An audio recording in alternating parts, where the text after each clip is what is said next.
Oeste com elas e a política. As emendas parlamentares sempre geraram discussão, são usadas como moeda de troca para conseguir apoio, firmar alianças, desviar dinheiro, ou são bem intencionadas e aplicadas com coerência, já que envolvem grandes quantias de dinheiro.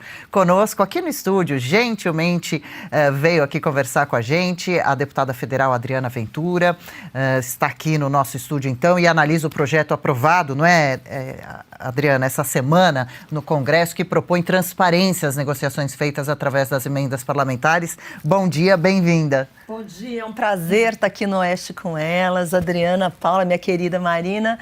E esta é a intenção, mas, na verdade, eu acho que esse projeto não resolveu nada a questão da transparência. Nós temos um problema. Puxa, Marina, quer puxar a entrevista? Queria. Adriana, conta para nossa audiência, porque tem muita gente que não sabe, né, como isso começou. A gente sabe que isso começou ainda no governo Dilma, foi escalando. Hoje a gente está falando de quase 50 bilhões de reais. Já é a maior parte dos gastos que a gente tem hoje em investimento, ou seja, a maior parte do orçamento já está ali, tem uma parte que vai para cá, outra para lá, ninguém consegue mexer. E o pouquinho que restou, boa parte agora é feito via emendas. Então, se você puder falar quais são os tipos e o que, na sua visão, são os maiores problemas? Excelente. Então, explicando para as pessoas que estão em casa, porque quando falar emenda parlamentar, ninguém entende muito bem o que é. Então, assim, são mudanças que a gente faz no orçamento. Então, todo ano, o Executivo manda a lei orçamentária anual, onde ele fala, vou gastar nisso, vou gastar nisso, vou gastar nisso. E vai para o Congresso Nacional aprovar. E o Congresso Nacional faz mudanças ali. Ele olha, concorda com algumas coisas, não concorda com outras. E uma parte desse dinheiro, dessas mudanças, ele fala, não, essa verba vai para cá, vamos ampliar isso daqui. A questão toda é o Executivo que está na ponta executando tem uma visão e os parlamentares que estão dentro do Congresso têm outra visão. E o fato é que, você falou desde o governo Dilma, nós temos o presidencialismo de coalizão. O que é isso? Para aprovar qualquer coisa, o Executivo tem que ter o apoio do Congresso. Então, muitas vezes, parlamentares, líderes partidários, eu lá no Ministério falava assim, olha, eu quero asfaltar, fazer uma estrada no meu estado. Olha, está aqui a verba para você. Então, vai o deputado no estado, eu consegui a verba. Hoje, o que acontece? Essa verba, que era pequenininha, foi escalando. Então, foi escalando, e o governo, qualquer que seja ele, ao longo do período, teve que ir cada vez mais aumentando estes valores das emendas parlamentares para ter o apoio de aprovação de pautas importantes no Congresso. Então, isso tem várias facetas, tem pontos ruins e pontos bons, como tudo, mas o fato é que estas verbas hoje, como você já falou, 50 bilhões de reais. E 50 bilhões de reais, inicialmente, tivemos as emendas individuais que se tornaram impositivas, porque alguns parlamentares tinham, outros não tinham, e falaram, não, como todo cidadão é igual, todo voto tem que valer igual, os parlamentares aqui vão ter uma verba e todos vão poder destinar. Então, se tornou, em 2015, se eu não estou enganada, as emendas individuais, todo parlamentar tem, hoje é o valor de 38 milhões de reais, né, que foi o valor do ano passado, individualmente, todos os 513 têm. Depois nós temos também a emenda de bancada, que veio logo depois, que também se tornou impositiva, que são para obras de grande vulto, ou eram, né, porque agora virou rachadinha, mas antes eram obras de grandes vultos no Estado. Então, os 70 deputados federais de São Paulo e os 3 senadores de São Paulo destinam para grandes obras e tudo. E depois começaram a questão da emenda de relator, que é o que todo mundo chama de orçamento secreto, que é uma parte das emendas que também foi escalando, começou tímida, 4, 5, chegou a 15, a 19 milhões. Elas simplesmente tomaram conta da cena e aí começou a falta de transparência, porque a emenda individual e a de bancada, querendo ou não, tem uma certa transparência. A individual tem, a bancada mais ou menos. Mas na emenda de relator, e o que sucedeu à emenda de relator, quando foi proibido pelo STF, foi emenda de comissão. Então, quando vocês ouvirem emenda de relator e emenda de comissão, vocês já sabem. É aquela emenda que é utilizada para apoio dos parlamentares para votar projetos importantes, que não tem nenhuma transparência. E, normalmente, eu já vou encerrar, mas eu acho importante falar uma coisa. E, normalmente, o que as pessoas falam? Quando falam, não, mas ele mandou dinheiro para a minha cidade, né? O dinheiro chegou aqui, é transparente, eu vi ali no sistema. O problema está na origem, não está no destino. Porque no destino a gente acaba sabendo, mas a gente não sabe quem indicou, quem foi o autor da emenda, se está ou não vinculado a alguma política pública, e geralmente não está, há um desperdício de dinheiro, há muita corrupção e a compra de apoio. Então, os critérios precisam ser claros. Então, a grande discussão desse projeto é que não trouxe a transparência devida, porque o dinheiro continua na mão dos líderes partidários, eles decidem quem manda, quanto manda e para onde manda. E eu acho isso gravíssimo. Claro, e é gravíssimo mesmo. E qual a possibilidade da gente passar a ter acesso a detalhes, a ter mais transparência e que seja divulgado quem está mandando quanto dinheiro, para onde? Essa foi a discussão, inclusive, porque quinta-feira passada teve sessão do Congresso Nacional e o debate todo foi esse. E eu fiz muitas perguntas para o relator, que é o senador Eduardo Gomes, e fiz muitas perguntas para ele. Falei, tá bom, mas como vai dividir o bolo? Então, a gente tem aqui X bilhões, né? X bilhões de reais. Como vai ser dividido? É por partido? É por região? É por habitante? Porque todo cidadão é igual ou deveria ser? E eu não tive resposta absolutamente nenhuma. Nós temos uma caixa preta onde o montante que for destinado para a emenda de comissão vai ser distribuído, vai estar na mão de um líder partidário e o critério ninguém sabe. O autor da emenda, num primeiro momento, eles disfarçaram, colocaram lá o autor da emenda numa tabelinha. Só que nas seguintes eles afirmaram, o líder partidário pode mudar depois, ou o presidente da comissão pode mudar depois. Quer dizer, nada de decisão colegiada. Isso é muito esquisito, né? Primeiro tinha um nome que era orçamento secreto e magicamente mudou de nome quando entrou o novo governo, né? Que virou emendas do relator. Eu não vejo o presidente Lula tão envolvido nisso. Eu vejo que ele está colocando o trabalho que ele deveria fazer, que é desenvolver isso, para o ministro Flávio Dino colocar os empecilhos que estão lá. Qual que é o interesse do STF em participar ativamente disso, sendo que não deveria estar ali fazendo, né? Ele deveria estar cuidando da Constituição, não definindo o orçamento. Eu vi até uma notícia que o Flávio Dino ele queria dar valores, direcionar os valores até. Eu acho que isso é invadir completamente o que deveria ser do legislativo. Olha, com certeza, o que a gente vê é um ativismo judicial e essa busca frenética de esticar a corda do legislativo, porque o ministro Flávio Dino, que já foi do executivo, se elegeu senador em 2022, depois virou ministro do STF, porque o Lula puxou.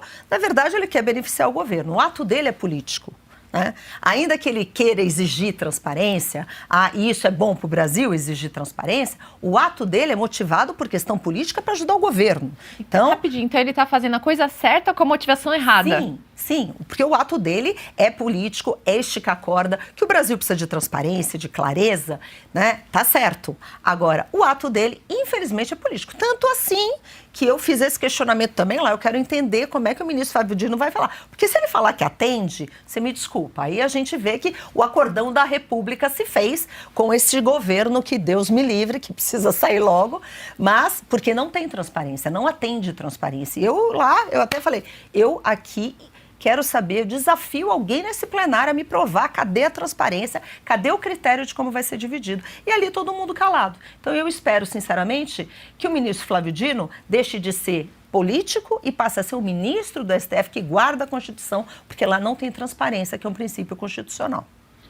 Adriana, aproveitando um pouco, é uma puxada de algo, saindo um pouco desse tema, se vocês me permitirem, posso ir um pouco além? Claro. A gente viu aí agora o STF mudando a questão toda do foro privilegiado, a gente está vendo todo esse ativismo judicial que vai atrás também dos congressistas, calando congressistas, e me deixou bastante preocupada essa mudança, porque pode ser também uma maneira deles colocarem o Congresso cada vez mais de refém. Agora não é só enquanto você está no seu mandato, mesmo depois que você sai, pode ser que o STF puxe alguma coisa para te incriminar de alguma maneira. E a gente está vendo aí, eles fazendo isso com pessoas, às vezes sem motivo nenhum, né? Assim, é por algo que foi dito na tribuna, algo completamente razoável. Então, quais são esses critérios? Então, eu queria saber isso, assim, tem uma sensação, um pouco mais dessa sensação no Congresso, desse medo de que qualquer um pode ser pego. Antes, assim, você tinha que ter preso, mas agora pode ser só porque você falou alguma coisa que o ministro não gosta. Existe esse temor, sim, e eu acho triste, porque a gente está falando que o Congresso Nacional é o maior dos poderes, isso está escrito na Constituição, certo? E dele derivam os outros, isso é muito claro. E a gente vê parlamentares, às vezes, com centenas, muitos mil votos nas costas, centenas de mil votos nas costas, e que ficam assim, não vou lá falar, porque se sente coibido, constrangido. Então, tem a questão do rabo preso, pessoas que têm processo, estão lá com ação, né? Por isso que a questão do foro privilegiado é uma pauta importante para o Brasil, a gente precisa acabar com o foro privilegiado. Agora, o que você está trazendo do foro estendido é que o Supremo Tribunal Federal está expandindo os seus domínios, os seus territórios, e na minha visão, infelizmente, Marina, o Congresso está quieto. O absurdo é porque o Congresso fica quieto. Não existe vácuo de poder. Não existe vácuo. E eles ocuparam esse poder do Congresso. Eles ocupam, e como eles não veem uma reação contundente, eles vão se alargando. Então, isso realmente é lamentável. São poucos os que sobem à tribuna. Muitas vezes, eles são acusados, a gente vê, tem vários colegas que acontecem. Então, isso para mim, enquanto a gente não tiver um presidente forte, eu digo, um que não tem rabo preso, que não entra em acordão, eu digo presidente mesmo, porque querendo ou não, tanto no Senado como na Câmara, e o do Senado, que é o do Congresso, enquanto realmente não peitar, falar, este poder aqui, vocês vão falar o que segue a Constituição, e vai ser isso, e vai fazer impeachment de ministro, e vai instalar CPI de abuso de autoridade. Enquanto isso não acontecer... Você está falando do presidente do Congresso. Estou falando do presidente do Congresso e não dos presidente da República. Não tô. Do Congresso. Eu falei do Congresso, tanto da Câmara como do Senado e o do Senado. Enquanto não tiver alguém que sente na cadeira e peite e realmente faça valer a Constituição e tenha coragem, porque o que falta hoje é coragem, né? Muito covarde, muito conivente, muito leniente ou muita gente se beneficiando de uma maneira errada. Vespeiro, né? Tem que mexer no vespeiro. Enquanto não tiver alguém que meta no... E com respeito, gente, não é claro, não é xingar, e pro bem do Brasil. Não é bater, não é nada, mas com respeito, estabelecer limites, colocar ali, questionar ministro, por que estão tomando isso? Sabatinar ministro do Congresso como se deve, e não ali no puxar, dar risadinha. Enquanto isso não acontecer, a gente realmente está muito mal. E, deputada, aqui a gente joga no telão, destaque uma matéria da Revista Oeste que trata desse assunto que a Marina puxou para a gente, decisão do Supremo sobre foro privilegiado, aumenta poder e compromete a imparcialidade da Corte, porque a crítica que traz o advogado, que a gente vê aqui na matéria, é que um tribunal que julga todos os políticos é um tribunal que acaba se politizando, e já está politizado, né? Mas diz também que o Supremo reclama do excesso de processos, mas toma uma decisão que vai aumentar aumentaria muito esse número, né, também.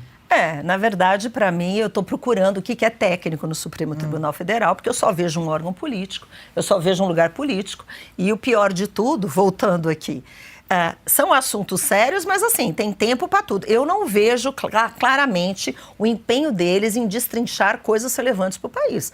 Eu vejo, por exemplo, sentenças absurdas dadas, como, por exemplo, do ministro Toffoli, soltando os bandidos corruptos com festa de Lava Jato, fazendo um monte, e a mocinha do batom lavável, que pichou uma estátua que dá para lavar, pegou 17 anos. Então, assim, não tem técnica. Ali é perseguição política. E, infelizmente, a nossa Suprema Corte é uma corte política. Deixou de ser técnica há muito tempo. E isso é lamentável. Outra crítica sobre o tema também seria que a ampliação prejudicaria o direito de defesa, né? Pois elimina a possibilidade de recurso em instâncias superiores. E é o que está acontecendo com os presos. O próprio a declaração do Gilmar Mendes em relação a isso, que foi essa aí, né? Disse que ampliação é adaptação à realidade. Sabe o que ele teve coragem de dizer?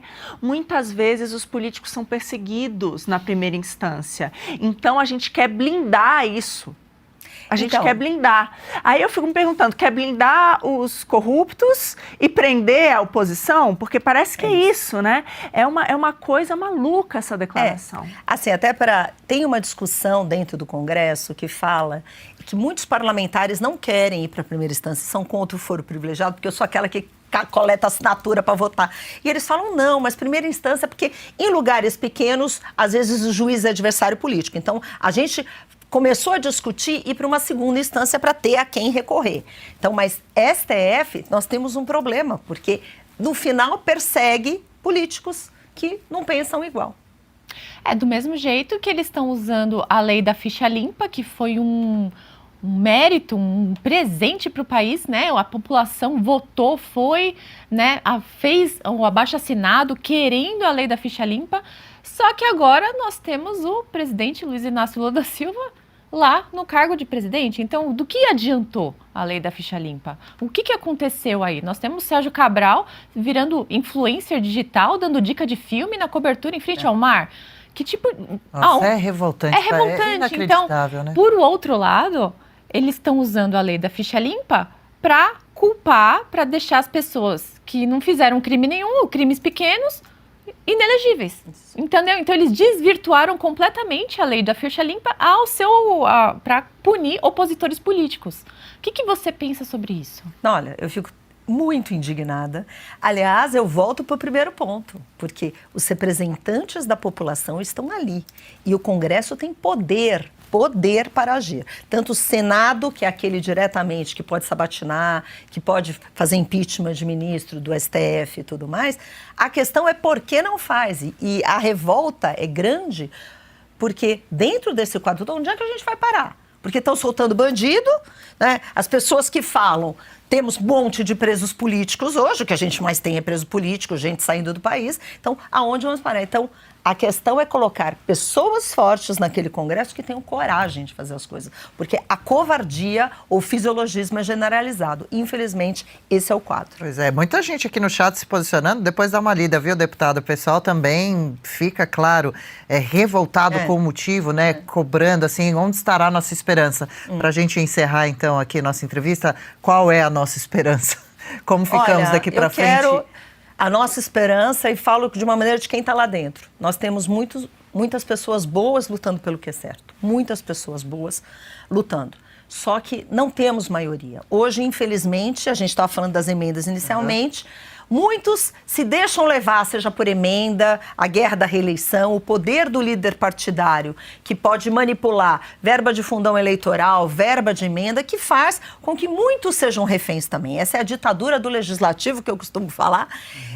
Mas tem esperança, porque o que a gente precisa fazer é aumentar o número das pessoas boas. Então é importante que as pessoas se engajem, não pode desistir do nosso país. Nosso país é muito bom para deixar para esse bando de rato que temos. Então, assim, a paciência vai acabando, né? Acabando. Tem que falar claramente. Falando de uma maneira clara, a gente precisa eleger pessoas boas, ter pessoas boas à disposição, e isso a gente vai ter que ter paciência, porque a gente largou décadas e os ratos tomaram conta. Agora a gente precisa fazer o trabalho inverso e por décadas a gente vai arrumar essa casa. Vamos sim, estamos juntas, sempre trazendo os temas importantes aqui, inclusive no chat, Rosângela diz, maravilhoso o programa, excelente ocupar espaços e trazer informações, conhecimentos em assuntos variados para toda a população. Que bom, obrigada pelo carinho, por tantas outras mensagens, deputada federal. De carinho aqui para você, Adriana. Parabéns, Adriana Ventura, pelo seu trabalho árduo por nós.